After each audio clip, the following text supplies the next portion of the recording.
Fala galera, tudo bem? No vídeo de hoje eu queria trabalhar com vocês mais uma equação autônoma, conhecida como equação de Gompertz. Tá? O nome vem de Benjamin Gompertz, que viveu ali nos séculos 18, 19, tá? E trabalhou com essa equação aqui para um problema relacionado a crescimento populacional também. Mas essa equação, particularmente, tem sido usada para modelar o crescimento de tumores. Tá? Então, ela é importante por conta desse histórico e também pela aplicação que ela vem se prestando, né? Que é prever crescimento tumoral ao longo do tempo. Tá? Então, vamos lá.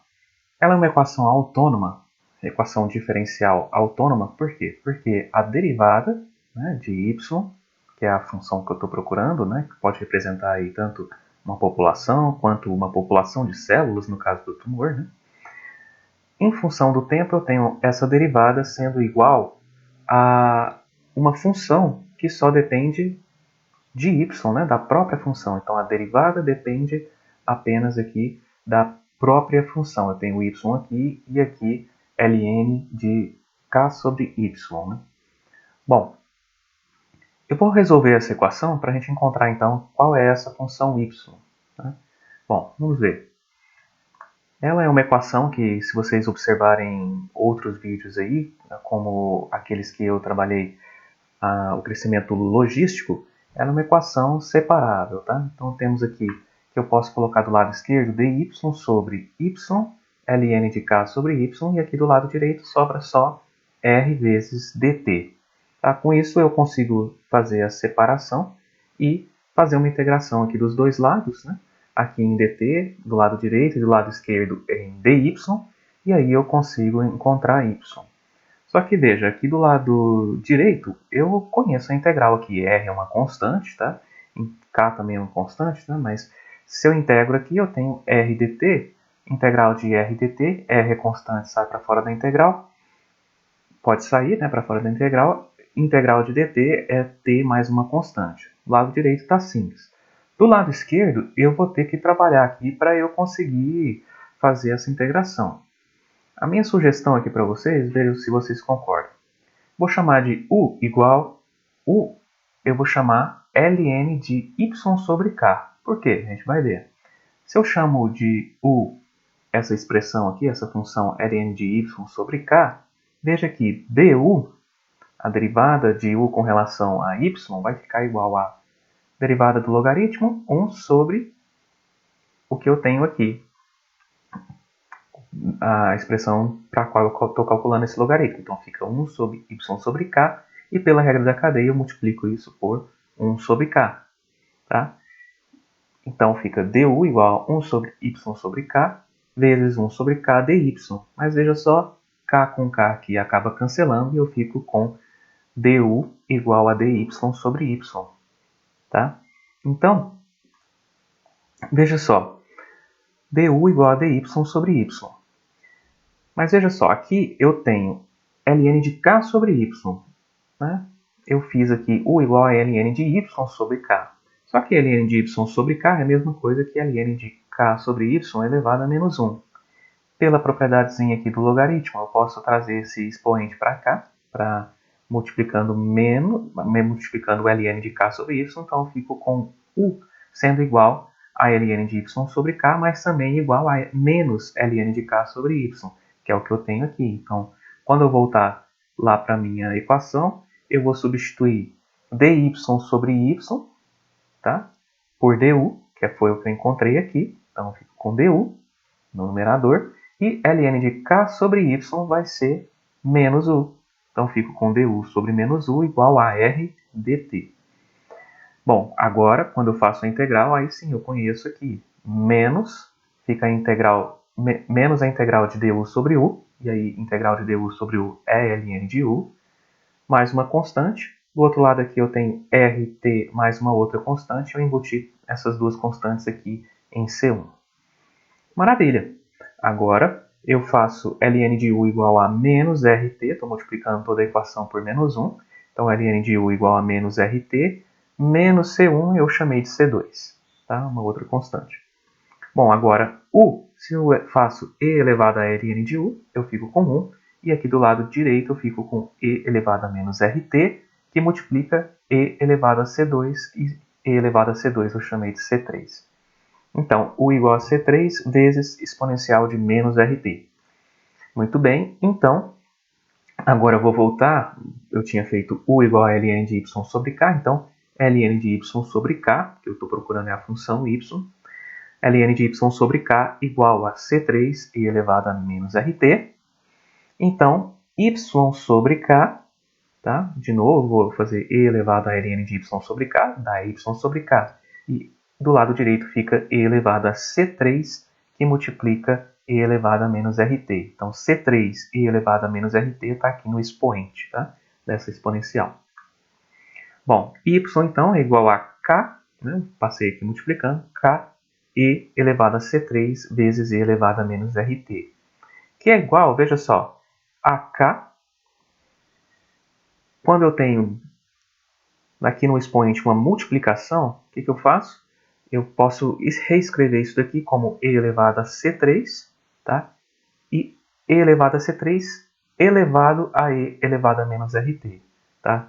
Isso daqui, se você fizer a propriedadezinha aqui da exponenciação, e elevado a C3 multiplicado por e elevado a menos rt, eu volto aqui ao que eu tinha, tá?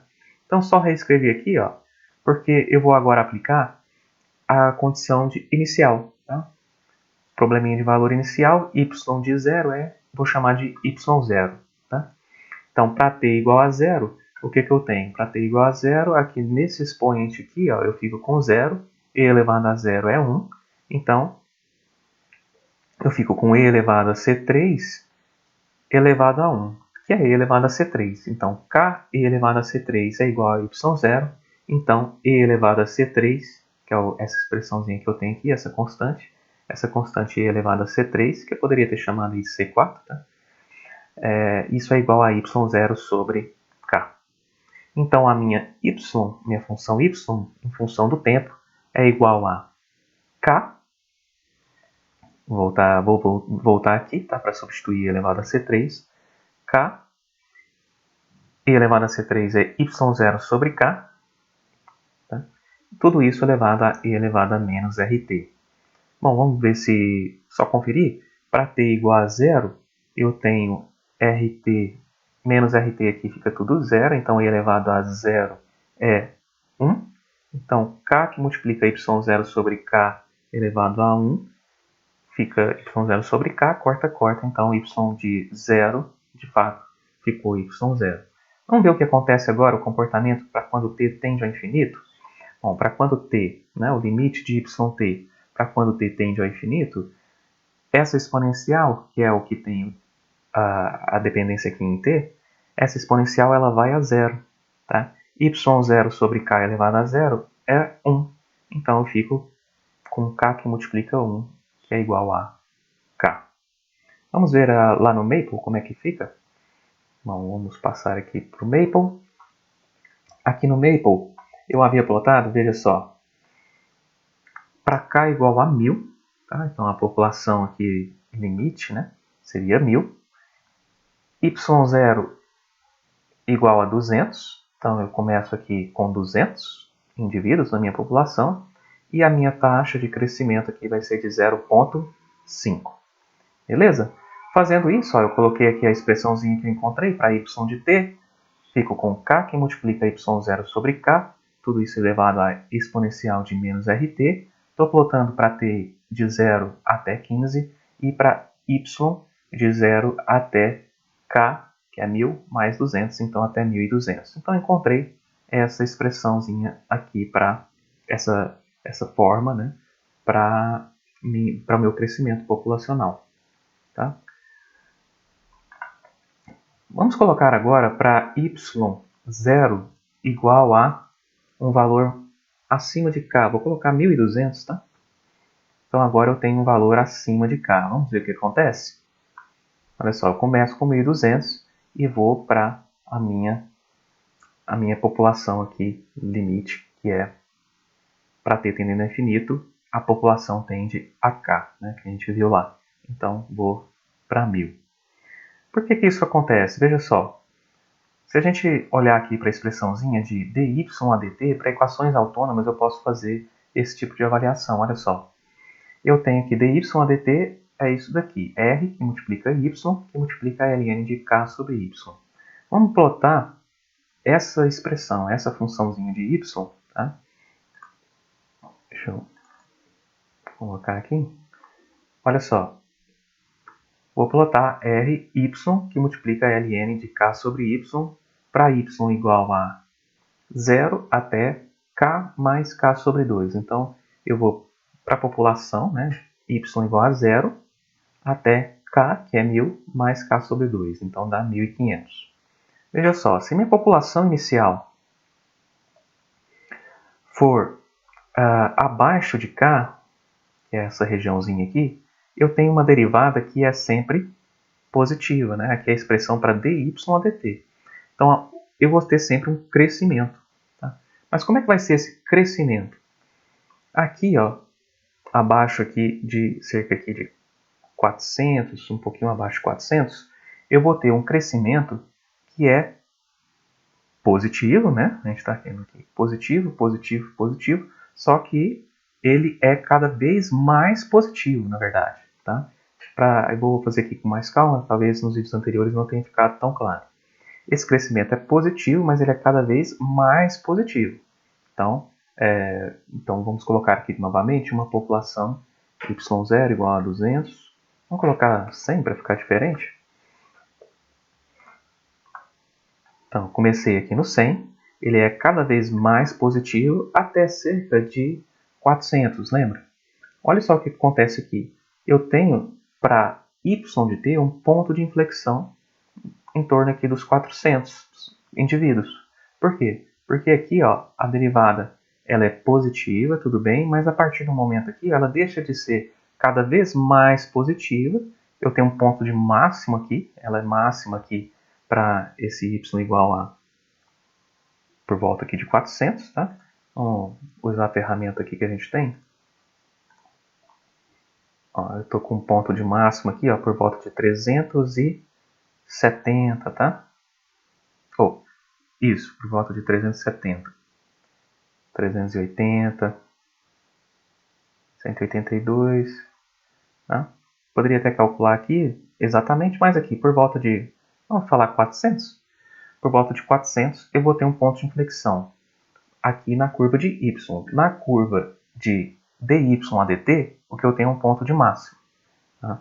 E esse ponto de máximo se reflete lá na curva de y em função do tempo como um ponto de inflexão, porque eu tenho uma derivada cada vez mais positiva, então estou crescendo cada vez mais rápido, mas quando eu chego por volta de 400, eu tenho o meu máximo crescimento e aí eu começo a ter uma derivada positiva, crescimento, mas cada vez menor, né? Um número positivo cada vez menor, até que em 1000, exatamente em 1000, eu tenho uma derivada nula, ou seja, quando eu atingir 1000 aqui, na verdade essa função só atinge 1000 no infinito, nós fizemos um limite para t tendendo a infinito, ele é o próprio k, então lá no infinito ela vai atingir o 1000. Então eu vou estar sempre crescendo assintoticamente, é o que a gente fala, aqui até 1000.